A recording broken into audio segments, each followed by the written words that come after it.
if I make a start to this Cabinet meeting, start with the apologies. Any apologies, please?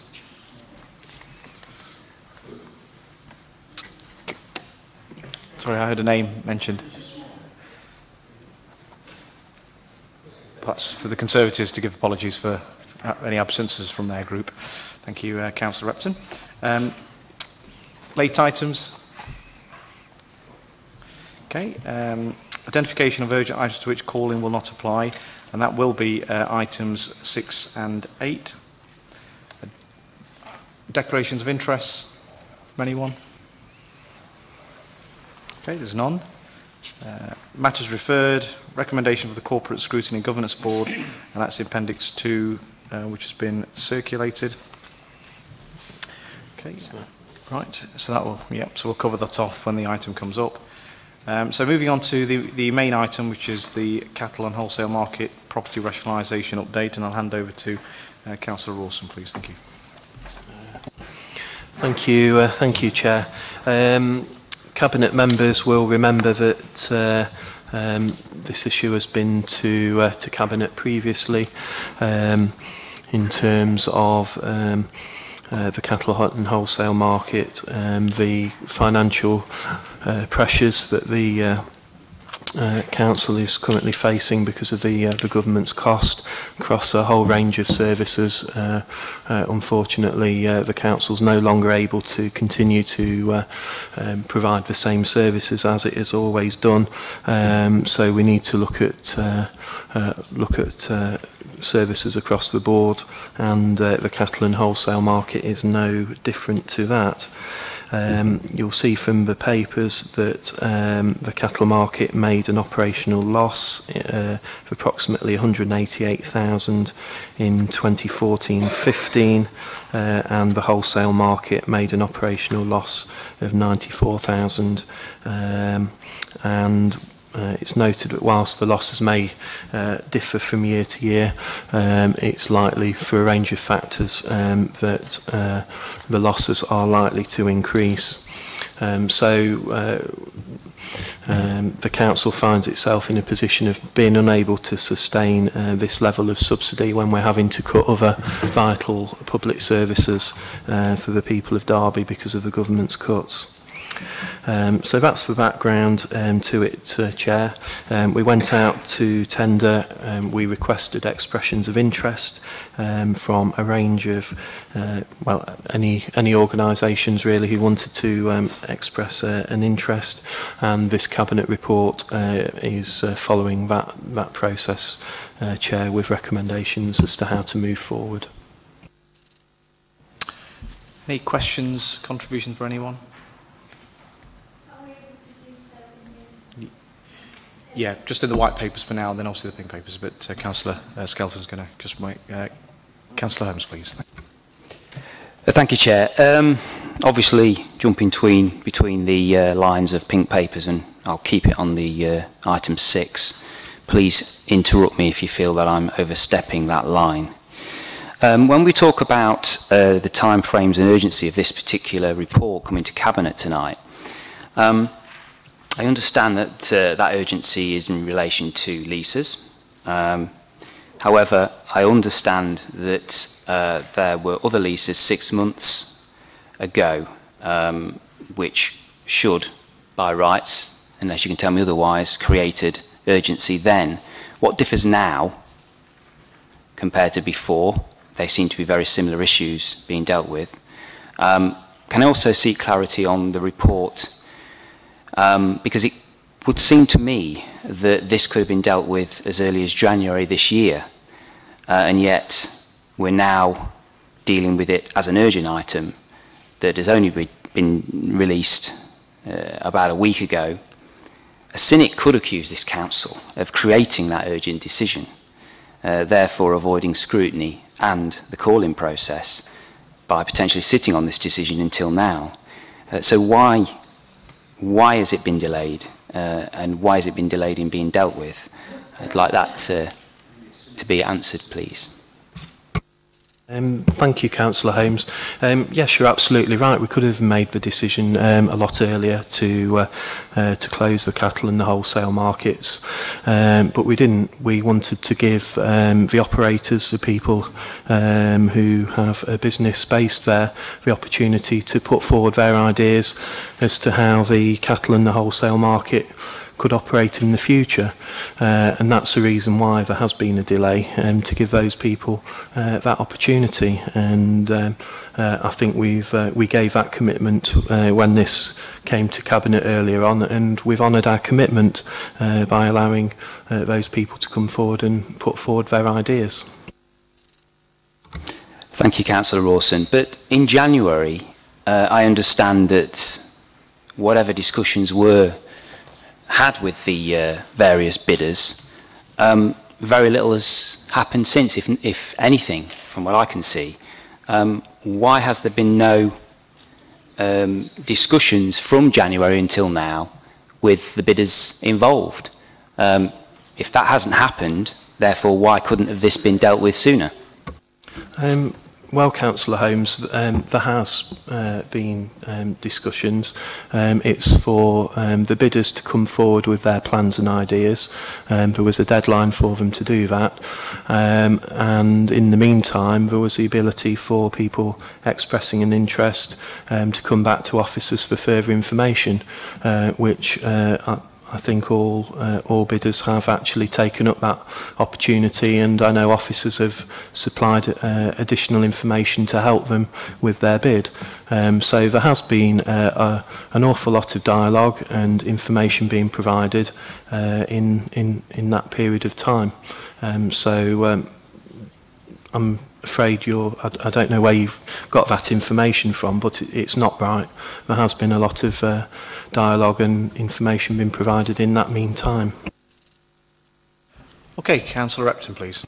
Yes, there seems to be a bit of a fevered conspiracy theory on the Conservative benches. Perhaps that's because of events within their own ranks, that where we've seen Councillor Smalley standing down within a matter of days from his position as Deputy Leader. But certainly as far as this administration is concerned, and this paper, it's quite obvious, and that's been explained in full by Councillor Rawson. You have to take the time to make sure that you discuss with interested parties. There's the due diligence process to actually go through, and that takes time, and to do it properly rather than to rush it. And that's all that's happened in this case, and it's been done in a proper and measured way. It's as simple as that, Councillor Holmes. Thank you, Chair. Okay, Councillor Holmes, please. Thank you, Chair. Well, if the detail was in the reports, then I might accept that, but I don't believe that the detail in what you're describing is actually in these reports. You know, this is about transparency and scrutiny, and I'm sure you don't shy away from that. And so they're legitimate questions. One of them, for example, there was a challenge, I believe, at the meeting this morning with regards to the forward plan. Why didn't this appear in the most recent forward plan? I don't know if officers can respond to that. I would have assumed it would have been. It's been known about for some time. It's a decision that's been planned and in the process.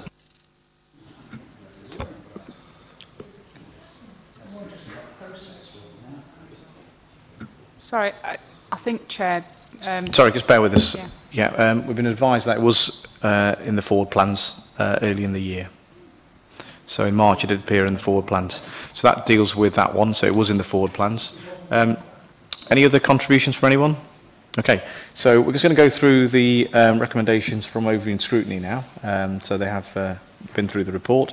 Councillor Rawson, if you just, I'll leave that to you if you go through the various points in which we'll be either accepting, amending, or accepting or rejecting. Thank you.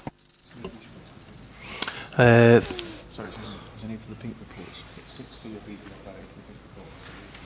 Right, so we should take more.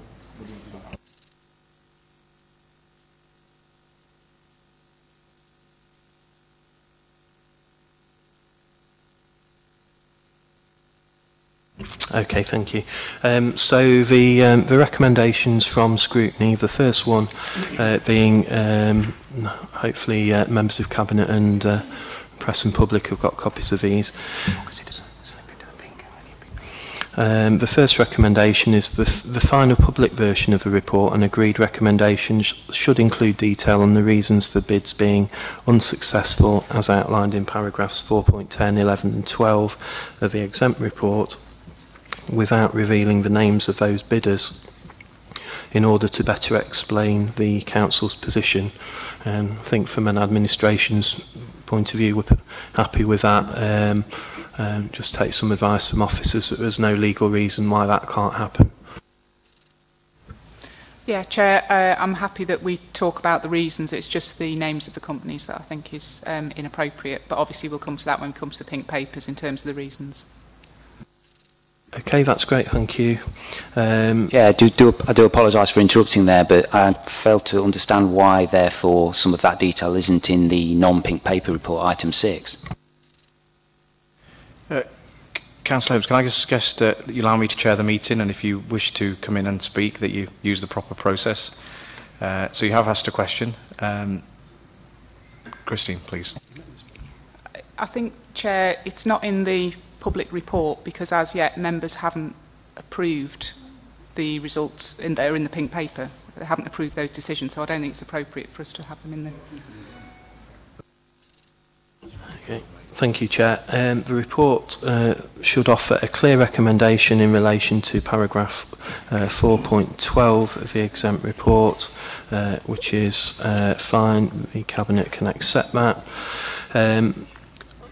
Recommendation 3 from scrutiny was, should no bids be considered successful to maintain operation of the cattle and wholesale markets, a further option to consider sale of a site with the building works remaining in situ be considered prior to any demolition works. And we have to reject that recommendation, Chair, I'm afraid.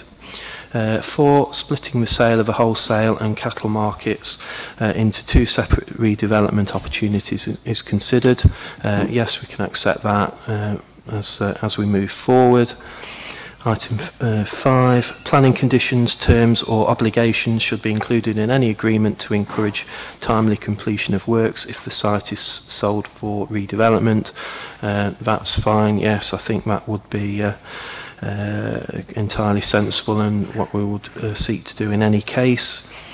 And recommendation 6, any future reports on property rationalisation should have any policy or strategy document amended for consideration alongside relevant decisions. And again, that is, I'm sure, something we can accept. Any future decisions to be put in the context of the wider strategy. Okay, so I'm going to put that to Cabinet now to approve the recommendations.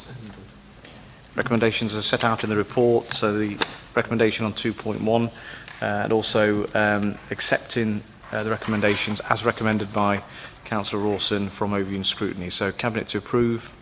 Show of hands, please. Okay, thank you very much. Right, and for agenda item number 7, I ask for the exclusion of press and the public. And that's to consider a resolution to exclude the press and public during consideration of the following item. That under section 100A of the Local Government Act 1972, the press and public be excluded from the meeting during discussion of the following item on the grounds that it involves the likely disclosure of exempt information as defined in paragraph 3 of part 1 of schedule 12A of the Act, and that the public interest in maintaining the exemption outweighs the public interest in disclosing the information. Can I have a clarification on that? Could you just detail within this pink paper? Yeah, I mean, this is going to have to happen, obviously, when people have left. Sorry, can I just? I've not asked you to come in and speak, have I, Councillor Holmes? So please allow me to chair the meeting. Or I know you're eager to get up here, and you're giving us 2 years left. So just I ask you to hold your patience a bit longer. I know you can't hold on to your councillors, but at least hold your patience. Right, so the public and the press have left. So, yeah. Okay, just move that resolution. Can I have a show of hands? Okay, so that resolution's moved. So,